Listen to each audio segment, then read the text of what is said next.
Hey popcorners, and welcome back to Popcorning Piggy. We have had some cage changes here, so I thought it was about time to film another video and show you what's going on and what's happening. And I also had some questions about water bottles and how I put them on the inside rather than the outside, so I'm going to show you how I've done that too. So firstly, let's have a little bit of an update. We are down to the 4 popcorn and Piggies only at the moment. We have no Fosters at the moment, so we have just had the 4, which is really nice. And obviously I've had a change around so that the cages are just nice and easy, and I've just cleaned these guys out, like swept them all up, so, and then put some forage in. So there's Miko enjoying some Piggy parcel forage at the moment. It's unusual for him to be out this long. And then of course down here we have these 2 troublemakers. Always looking for more snacks. So there's these 2. So what is going on? So what I have done is I have tweaked the cages. So like I say, we have no Fosters at the moment. It's just these 4 boys. So we have this is a IKEA Linmon table. It's the 150 by 75 centimeter one, I think, and then I have 4 legs on it. These are just the like £2.50, like their cheapest legs, and that's really nice and stable. Because one of the reasons for changing, so you will have seen the 3-tier cage, which I loved, but one of the reasons for changing is not only because Miko, this boy here, is not the lightest piggy.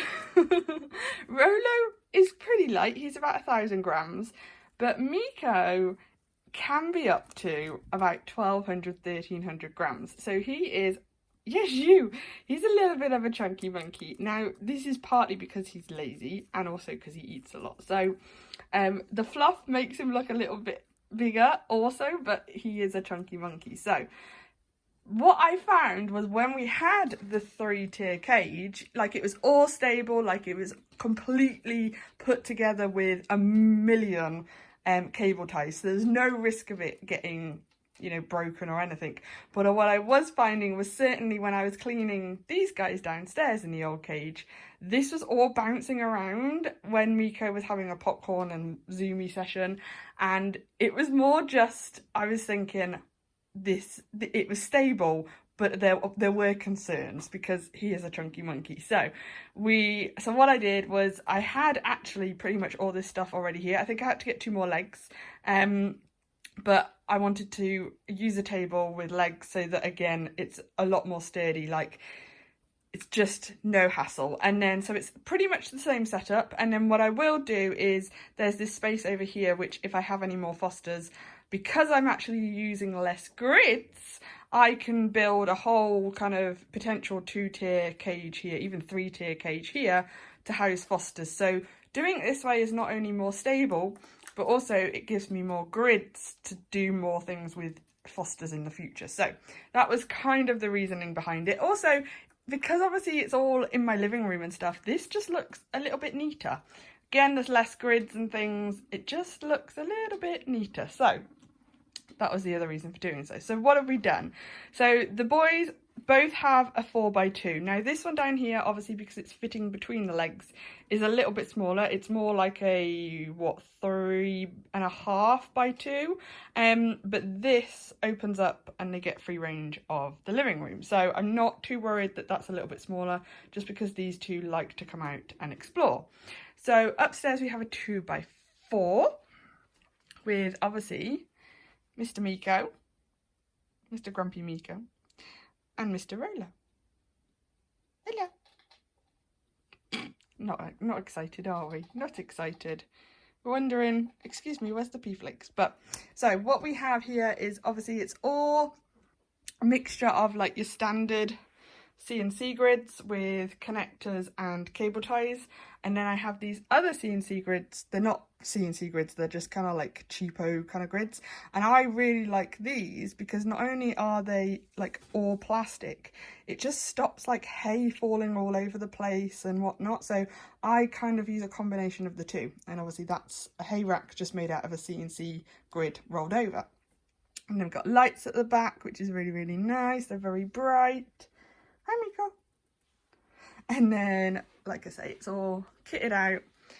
So they have at the moment Miko's favourite blue space Heidi, bendy bridge, and then this fleece tunnel that I've just made just randomly, and that's one of Miko's favourites. So let's talk very quickly about how I attach water bottles onto the cage from the inside. So I have a few ways of doing this. What I have is obviously the normal kind of like handle here that just attaches the top, but then because I have one of the glass bottles that has the carrot in it, this came with that, so I have that there. So all I do, oh no, this is really tricky one-handed. So all I do is obviously put it in there, it sits there, and then I'm gonna need to, sorry Rolo, I'm gonna need to fix this on with two hands. So let me quickly, in fact, rather than left-handed, let's do it right-handed. So that's in. And then, ooh, this is very, very tricky. Did not think about this, did I, Rolo? No, I did not think about this. So there you go. All attached back on. So that's how I've done that one. And then, like I say, CNC grid. These guys, sorry, Rolo. These guys down here have exactly the same, except, again, with the water bottle that I had, which was the glass one, all I've used is the top part of it, this kind of chainy bit, to do theirs. Now, if you don't have the water bottle that I was explaining, which is literally like the glass one that has the carrots in it, you could just use cable ties down this bottom section here. I've used cable ties to do that. You'll need a few, obviously, to get it round like the neck of the water bottle, but hello, that also works. You can put cable ties there. So that's how I attach the water bottles to the inside of the cage. And I find it's a lot easier for the guinea pigs to drink out of it when it's on the inside than the outside, because they've obviously got, hello, they've obviously got the whole of the water bottle spout, is that the right word? Yeah, spout, to drink from, rather than just like a tiny little bit. So I prefer to have the water bottles on the inside, and that's how I've done it, because I know I had a few questions the other day. I think it was one of our other videos. So this is downstairs. Again, I've got all the lights around the back, and that's all out the way. The boys can't get hold of any of that. And then these two obviously have the setup. So let me show you how this opens up. So I've just got this connected here, like two kind of cable ties, so it's like a little lever. And then I've got this just connector here that obviously comes off really easily. And it just like opens up like so. And then I put that there just to remember where I put it. And that's it. That's how that cage opens. So this is the new setup. I'm loving it. It looks a lot tidier in the living room. Obviously it's a nice amount of space for them too. These guys get floor time every day, like hours and hours of it, because the cage is pretty much always open when I'm in the living room. And then these boys also get floor time quite regularly as well. So the cage sizes I would love to be bigger, but for the time being, obviously they get so much exercise that I'm not worried at all, and they're so happy. Like, my boys are obviously getting to a certain age as well, some of them more so than others, but like Miko obviously especially. These two are the explorers. These two love to run around, especially Finn. So these are the explorers, so that's why they have the bottom cage, whereas these two are very much more the timid boys. They're not really much movers, so they are more than happy with the 2x4. But like I say, they become a little bit active when they do get on the floor. Depends what kind of mood this one's in. So that's the new setup. Let me know what you think. Let me know if you have a similar setup. And yeah, that's also how I attach the water bottles to the inside of the cage. So give this video a thumbs up if you haven't already, and I'll see you next week for another one. Bye!